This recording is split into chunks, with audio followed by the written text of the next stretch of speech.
Shalom, shalom.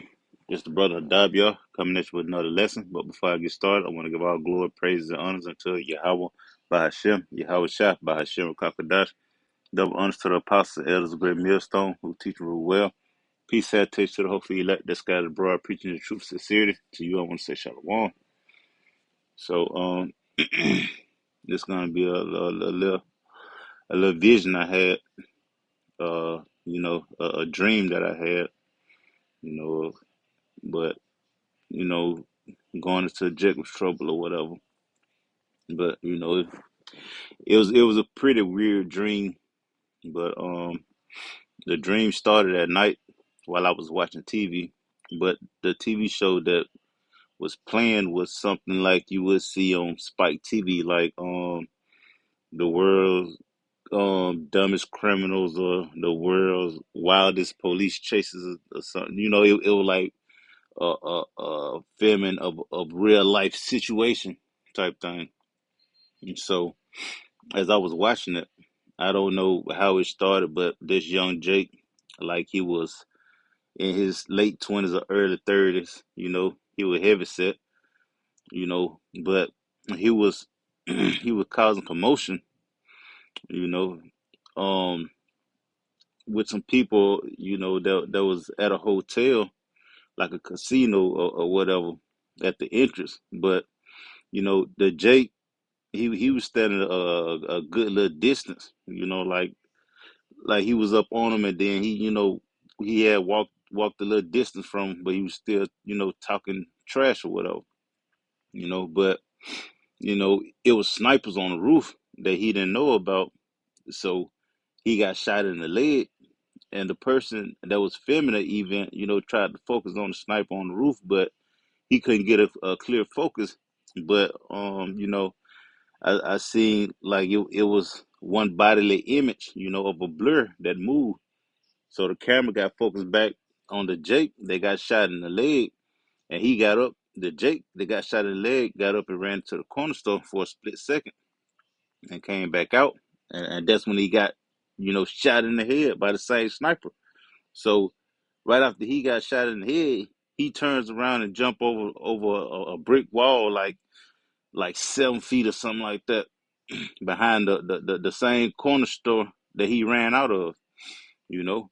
But as he, jumped over the brick wall, he ran into a camp of prophets or whatever with their garments on that kind of, it was similar to ours, but the cameraman, didn't catch what went on between the Jake that got shot and the camp, but they ended up back in front of the camera tussling, and the sniper started back shooting. And this time he was shooting at Jake and the camp.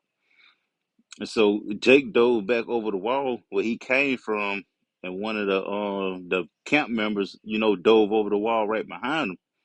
Like he looked like Superman, because again their garments were similar to the garments that GMS wear. But I didn't label them as GMS because you know GMS won't be out, when all hell breaking loose. Okay, you have the other camps that do things like this. And, we might have some imposters, that's try to fake and play like they GMS or whatever. But we won't be out there, in the midst of chaos trying to prophesy, and then we won't be chasing Jake around, trying to tussle with Jake and stuff like that, man.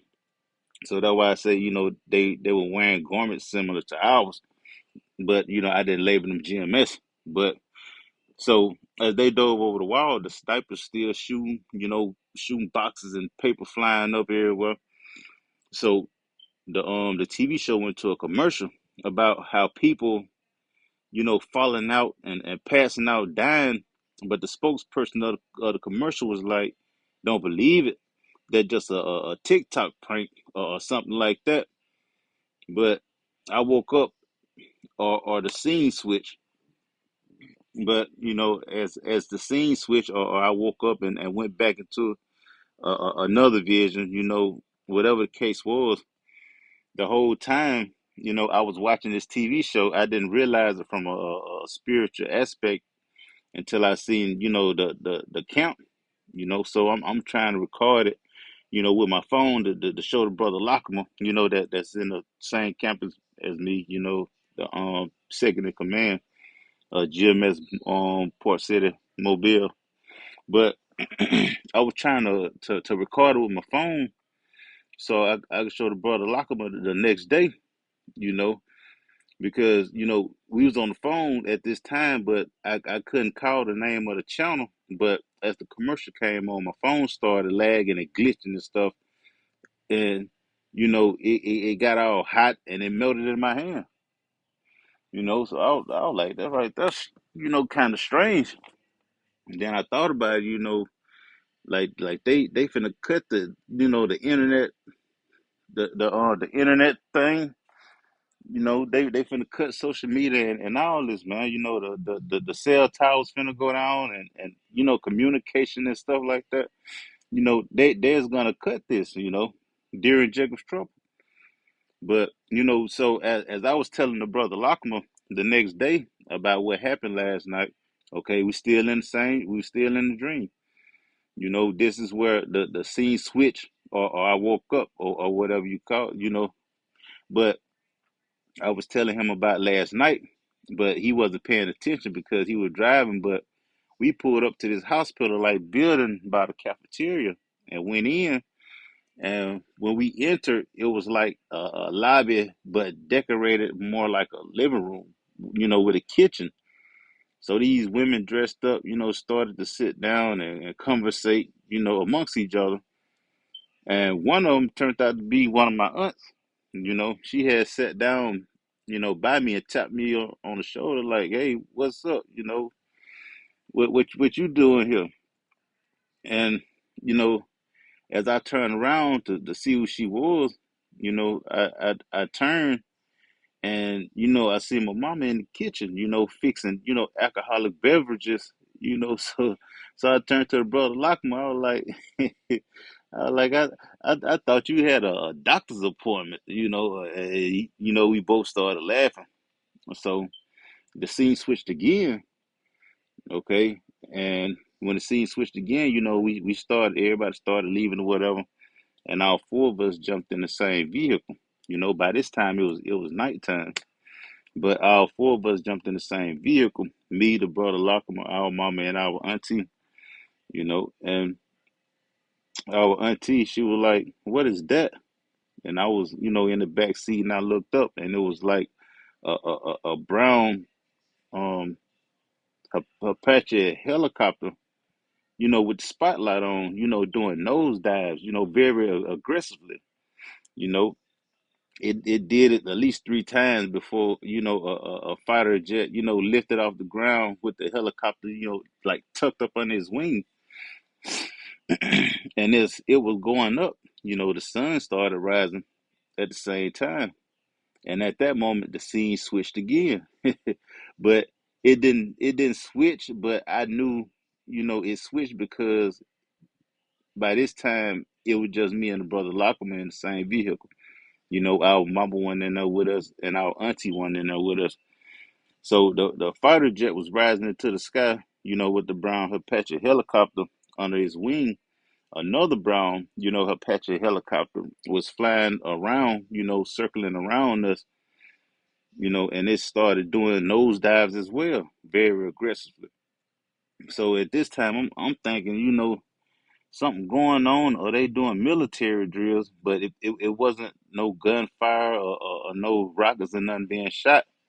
They were just nosediving aggressively. So the brother pulled over into someone's yard and took a look at this wrecked Tahoe.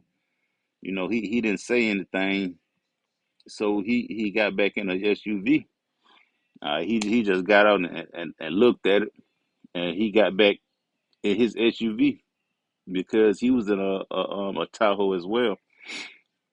But as I was about to do the same, this muscle bound dude fell from the sky, and it was a Jake. So he fell through the trees and bounced off the sides of another tree, and hit the ground, hard as fuck, with a big ass duffel bag, clenched in his arm. So I was like, I said to myself, damn, because like as he was falling, like he hit every branch going down, and you could just hear like he hit the ground, leaves falling and shit. So you know he got up, and as he was getting up, he had looked into the sky, at the helicopter. So I'm thinking to myself, shit, I don't know if he ejected himself from the helicopter or he escaped the helicopter or fell out the helicopter. All I know is that he came from the helicopter. But as he got up, he looked at the helicopter, and I was like, damn, how many times you got to do that, bro? Because I thought, again, I thought he was training. So the dude looked at me and clenched his teeth together and started charging my ass. So, I was telling the brother, I was like, go, go, go, go, smash out, go, smash out. By that time, Jake ran past the truck we was in and stopped in front of us, but more on the driver's side, and started shaking up this container like a water bottle or something. And as we started driving, I already, knew he was finna throw it at us, so I'm bracing because I know whatever it is in his body, he finna throw it. So I'm bracing. So the stuff got all over the windshield. It covered the whole left side of my face. So I know Lockham was drenched in it, He couldn't see nothing. And I had one eye open trying to, get the stuff off my face, fast as I can. And Lockham said it was doing something to him, but I didn't want to ask him what was it because I didn't want it to start affecting me. I didn't want it to start burning my face or whatever. So he driving and swerving, because he can't see, and he's swerving off the street, on the street, into bushes, about to hit houses and stuff. And I got one open trying to see, but by that time, I actually woke up out of my dream, but this dream was very intense though. I woke up giving all praise to the Lord, because hey, I thought we were finally in Jacob's trouble, man. You had the military, snipers and Jake getting shot, getting hit. Then you got prophets in the video. I mean, in the dream or whatever. It like I was like, oh man, But yeah, that's my dream, man. You know, like it was going down, man. But I got some scriptures I want to bring out. This is Acts chapter 2, verse 17. It reads, "And it shall come to pass in the last days, said the Most High, I will pour out of my spirit upon all flesh, and your sons and your daughters shall prophesy, and your young men shall see visions, and your old men shall dream dreams." And I had another dream last night, but it lasted for like 2 seconds. But when it started up, like that right there would have been another vision of Jacob's trouble. You know, it would have been another end time dream, but I something woke me up out of my sleep before anything could happen. But I already knew, like when I started dreaming, I already knew like this Jacob's trouble type thing. But this verse 18 it say, "And on my servants and on my maid, and on my handmaidens, I will pour out in those days of my spirit, and they shall prophesy. And I will show wonders in heaven above and signs in the earth beneath, blood and fire and vapor of smoke. The sun shall be turned into darkness, and the moon into blood before that great and notable day of the Lord come. And it shall come to pass that whosoever shall call on the name of the Lord shall be saved." Right, man. So, around the world, these people are having visions, you know, dreaming, and when they wake up, they have to tell somebody about their dream. You know, that's That's a form of prophesying, because when you prophesy, it means to tell before, so they waking up because women are not prophets, women a woman can't be a prophet, but she'll have a dream and she'll wake up, and tell her husband her dream or her mama or somebody, what happened in the dream now. But people around the world are having these visions. The Lord has His Spirit poured out in these times, man. Upon all things on the earth, man. Even the beasts of the field, the animals, the creatures. Okay, the earth, man. Everything, man. Everything is being controlled by Yahweh by Shem Shah, man. But I want to get First Thessalonians chapter 5, starting at verse 1. It say, but of the times and the seasons, brethren, ye have no need that I write unto you. Right, man, because we know exactly what time we're in, man.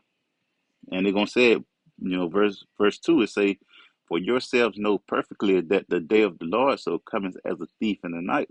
Right? It could just happen in a moment. But we know that the nuclear missiles, okay, that's gonna turn America into a lake of fire. We know that won't happen until the prophecy or the MOTB is made mandatory. But we just had this thing recently with Microsoft. All right, their system shut down, and like the brothers in the New Orleans camp did a lesson on. They were like, just like that could have been Jacob's trouble, man. That right there came as a thief in the night. And nobody, knew what was going on. They just knew that they couldn't use their computers, to run the business or whatever, man. But verse 3, it say, for when they shall say peace and safety, then sudden destruction come upon them as travail upon a woman with child, and they shall not escape. Right, man. It's going to be a time like no other, man. It's going to be danger surrounding everybody, man. But the Lord's men, they're going to be protected, in that hour, man, in the day of the Lord's judgment, man, because they gave up their lives to serve the Lord, man, you know. But verse 4, it say, but ye, brethren, are not in darkness, that they should overtake you as a thief. Ye are all the children of light and the children of the way. We are not of the night nor of darkness. Therefore, let us not sleep as others do, but let us watch and be sober. Right, man. And we're watching. We're watching. we ain't out here, like the majority of the world, like the rest of the world, trying to hit every party, every block party, trying to hit every event, trying to be a part of something, anything and everything that's going on, man. We're out here watching. We're watching what this devil is doing, man. That's how we know perfectly, what times we're in, man. But Lord willing, this lesson was edifying, and and his dream was some, you know, some form of motivation or or hope or whatever you want to call it, but something positive, that keep you pushing, man. Lord willing, it was edifying. And to you brothers, I want to say shalom.